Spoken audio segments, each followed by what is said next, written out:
Okay, I'm ready to go. Hi, I'm Justina from Just Classical. And I'm not seeing the video, so I'm wondering if I'm really live.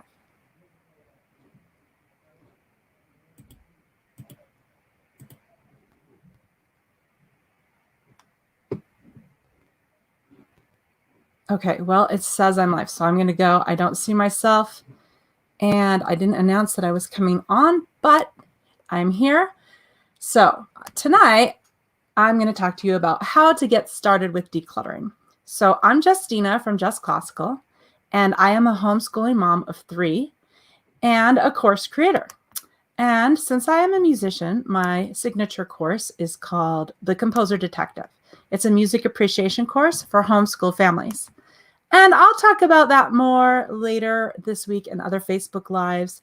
But today I want to talk to you more about how to kickstart your organizing of your home with decluttering. Since it's the end of the school year, at least it is for us as we wrap up things this week, and we're going to continue to do some math and reading over the summer, maybe some special projects.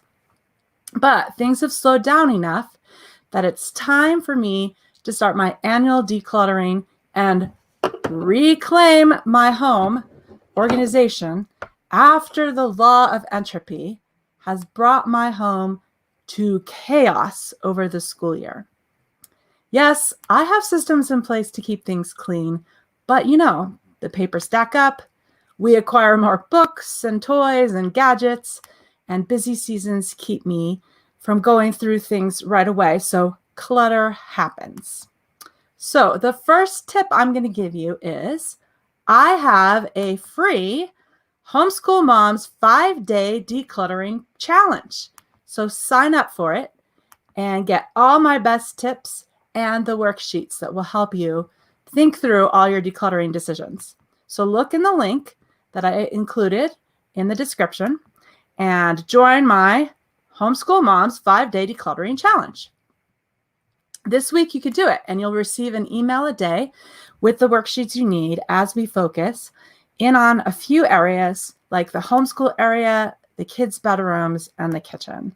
And after that, you'll have the checklists that you need and the questionnaires to help you with every room in the house. All right, so here's a few more tips. First, you need to plan a time for decluttering. If you don't have a plan, you will fail. And you need to block out an hour or 2 to get started and write it. Write the time of the block you're going to do it on your calendar or in your planner. If you make a small chunk of time, it won't seem so overwhelming. So make a plan. Next, get out a piece of paper and list all the rooms in your house that you want to declutter. The living room, the kids' rooms, the kitchen, and maybe other areas like the garage, the shed, the patio. And these are all the areas that you want to declutter. So you will refer to this list as you continue to declutter. Now, if you're not doing my Homeschool Moms 5-day decluttering challenge, you will want to prioritize the rooms. Which one are you going to start with? That's number 1. And which room would you do next? That will be number 2, and so on and so forth. You're going to number the rooms in the order that you want to declutter them. All right, so third, you're going to want to prepare a decluttering kit. So you'll need to gather laundry baskets or boxes and line them with trash bags. And you'll want to attach labels such as keep and trash, sell, donate, maybe a maybe box, some things you might want to fix. So you might want to have a special place for those as well. So in my Homeschool Moms 5-day decluttering challenge kit, I will give you the labels to print. So you will also want to have a cleaning cloth and an all-purpose cleaner available so that you can wipe things off after you've removed all of the items out of the shelves and drawers for cleaning and decluttering. It'll work wonders for all that dust that's gathered this year. All right, once you have decided which room you will do first, which was in step 2, you're going to do a survey of the room. So this is step 4. You're going to survey the room that you're going to start with. on another piece of paper, you're going to list all the areas where you have things that you need to go through. And that'll be the shelves, the drawers, the cabinets, the closets, for example. These will be the focus areas. Now you're going to give those focus areas numbers for an order in which you want to work on each area. See, we're breaking this down into smaller bits. If you are decluttering your homeschool area, you will go through curriculum, books, supplies, and this year's projects and paper. So I'm going to give you a few extra tips for decluttering the homeschool area because this is a Homeschool Moms 5-day decluttering challenge that I'm offering. And so, of course, we want to emphasize getting through that homeschool stuff, right? So here's a few tips for this. For curriculum and books, you may want to start with these piles. And there's 3 piles. You're going to have a still using pile, because maybe you're still using it over the summer or you're still not quite done with your year, but you could still start the decluttering challenge. You have a done pile. Put the books that you're totally done with. And then you might have books that you want to reuse with a younger child. So a third child, not a third child. The third point is you might want to reuse these books with a younger child. All right, so for the items you're done with, you will put them into the other boxes that we already labeled, the sell, the trash, or the donate box, right? Some books you're just not going to be able to use again. They're workbooks that the one child wrote everything in. And so you either trash those or you might need to save those as documentation depending on your state's laws. But you could trash those possibly. So I guess really you would have a 4th pile of things you're saving for documentation. But if you're going to trash them, you know, some books are torn, even if it was a nice book that you used to read to your children. If the cover's torn off and you just can't repair it anymore, you're going to want to throw it away. And some books you're totally done with, and so you're going to sell them maybe. And then some you just say, or you don't want to deal with selling, right? So you say, I'm just going to donate these. All right, so that's if you're done with them. But if you're reusing them for younger children, then be sure to catalog the items on a list or a spreadsheet by grade. So when it comes time for the next child to be in that grade, you remember what you already have for that grade. And then you'll store those you'll store those books in a box or on a shelf by grade level. But you want to catalog because if you're like me, you're going to forget what you have and then you might rebuy for the next child by accident. So be sure to catalog it and store them by grade level.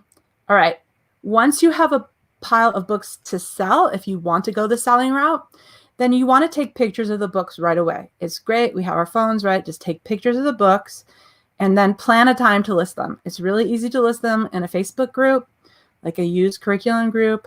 I've done Amazon, I've done eBay, or there's also a homeschool curriculum website like Homeschool Classifieds.